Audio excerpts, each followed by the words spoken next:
you guys all know the show really well. I want to talk to Jeff a little bit, since we're getting ready for season 3, coming up very soon.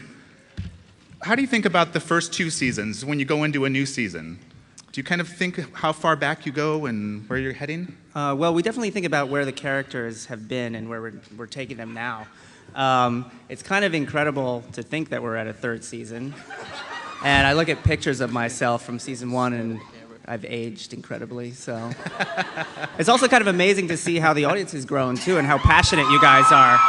So that's the best motivation in the world to keep working. And I just hope that what we try to do is make every season bigger and better. And I think we found a really good voice last season, so. Is anyone listening to Jeff, by the way? Like, it's okay. Please, for the love of God, someone listen to Jeff. Jeff is saying very important things. I'm trying to look at the pictures too, though. Well, hey, Tyler, tell me, stuff. you know, when you see some of these pictures go by and they're, 2, 3 years old when you shot those scenes. I was just gonna say, Kate was in there just now. Yeah. What is it? How does it make you feel? Well, it makes me miss Jill. It makes me miss Jill. We used to have a lot of fun with Jill on set, and we don't anymore because she's dead. in the show. She's married now and lives a very beautiful life. Ooh, look at that. It's scary. There you go. And Dylan, how about you? When you see some of these pictures that are a couple of years old, how do you feel? Yeah, I feel inspired. Yeah, literally. I didn't know what to say at all. Yeah, it's weird. It's totally weird. I look weird. It's weird looking at yourself at all, let alone, Yeah, weird. So weird. Okay. And my favorite hunter of that season too.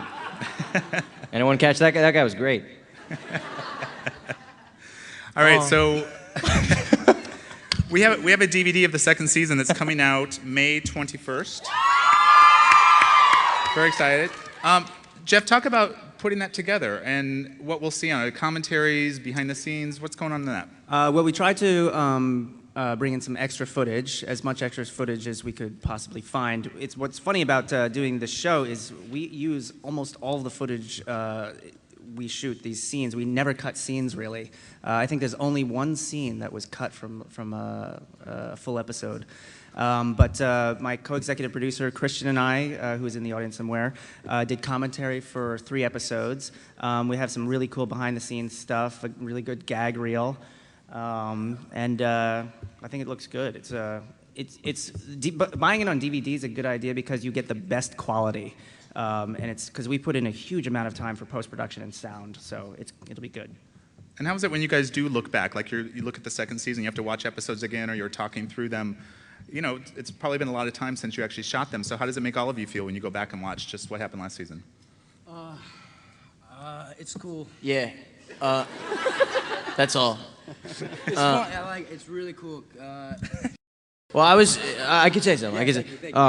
I was just saying this to somebody in an interview before.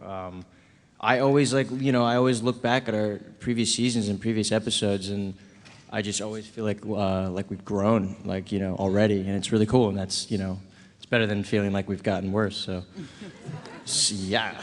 See, Dylan's a little like Johnny Depp in that way, I think. He's an extraordinary actor. You aren't.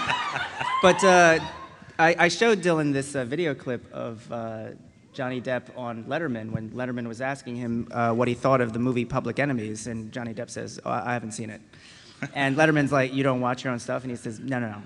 Once I do it, it's that guy up there. And Dylan's very much that same way. I think he's you're a tough critic on yourself. Have you seen episodes from the 1st season in a while?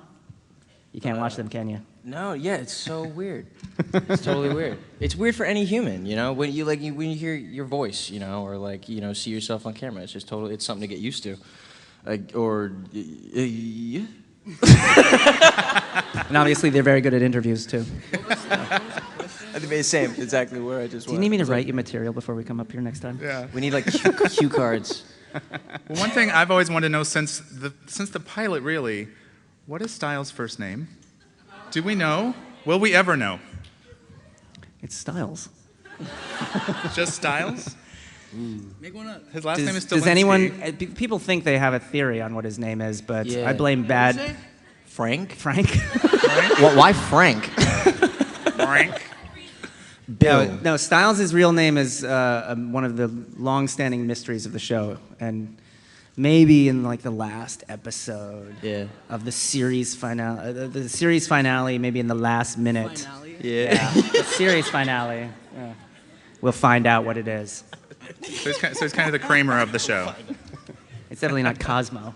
It's All right. Cosmo Kramer. Yes. It's funny. There you go. I don't understand that. So Jeff, thinking about season 3, then how did you craft it? Because you got a big order. You've got 24 episodes. Yes. So how did you think about it? Did you think about it as 24? Do you think about it as 12? Well, 2 sets of 12. To try to remain sane while writing, we think of it as 12 episodes and 12 episodes. So we call them 3A and 3B. They're definitely one leads into the next, but we keep them as separate stories. We kind of plot out these seasons like big movies, and we're very proud that they actually feel like it too. But my co-executive producer Christian and I, we went away and we for days just talked about what the season would be, and we kind of knew what the overarching mystery was going to be, but we came up with great ideas, and then we sat down and we finally outlined it all together. But in a kind of show like this, when it's a very involved mystery, and you really need to know where all the things place out, we know what the last scene of the episode 12 is going to be. So, and it's a great scene. We're really excited about it. So We don't know. They don't know. They never know anything. But I can say we do know what the second set of 12 episodes is going to be about, and the new mythology mystery we're going to bring in for that one. So we do our work, yes. Okay. We pick up in season 3. It's a 4-month time jump. Mm-hmm. Why 4 months? Why didn't we pick up right away? Why did we need 4 months in between? Well, we wanted to give a kind of reset button for the series, and one of the important things to me was showing these characters growing a bit. It's the first big time jump we've actually really done, and I think it helps basically get the characters back to normal so that you don't have to see them getting over things. We don't have to start the first episode with all of them morose and boring and depressed, so we can jump back into it. Nobody wants to see that. In real life, with all that death and destruction, they'd probably have to be in therapy every day for the 4 months. So they're all post-therapy, and they're starting their junior year of high school. So it's a different world.